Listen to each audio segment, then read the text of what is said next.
Hello, good morning to all. একটা কথা আপনাদেরকে শেয়ার করছি। আমার খুব পরিচিত একজন কালকে ফোন করে আমাকে জিজ্ঞেস হচ্ছে যে তার সর্দি হয়েছে কয়েকদিন ধরে, ২-৩ দিন ধরে নাক দিয়ে কাঁচা জল বেরোচ্ছে। আমি বললাম, হ্যাঁ, তাহলে আপনি সেট্রিজিন খান। যে তাহলে সেট্রিজিনে কি হবে, না অ্যান্টিবায়োটিক খেতে হবে, অ্যাজিথ্রোমাইসিন? তো আমি বললাম, না না না, অ্যাজিথ্রোমাইসিন খাওয়ার দরকার নেই, সামান্য সেট্রিজিনে ঠিক হয়ে যাবে। বলছে, না ২-৩ দিন ধরে হচ্ছে, তাহলে অ্যান্টিবায়োটিকটা মনে হয় খাওয়া উচিত। আমি বললাম, না দেখুন, সেট্রিজিনটা ২ দিন খান, তাতে যদি না কমে তখন আমি আপনাকে বলে দেবো, ঠিক আছে?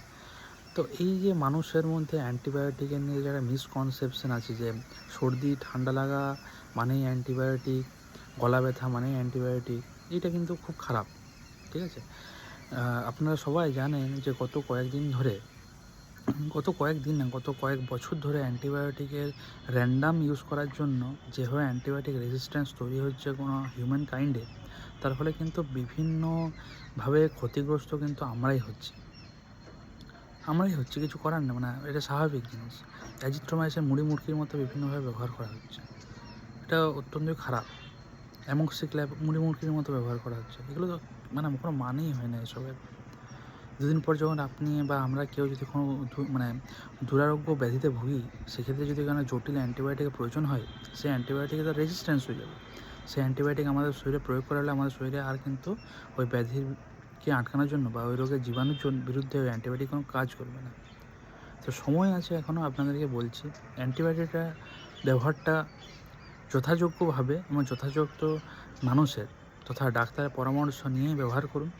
দেখবেন আমরা অ্যান্টিবায়োটিক যে মানে রেজিস্ট্যান্স তৈরি হয়েছে, সেটা হয়তো অনেকখানি ওভারকাম করতে পারবে।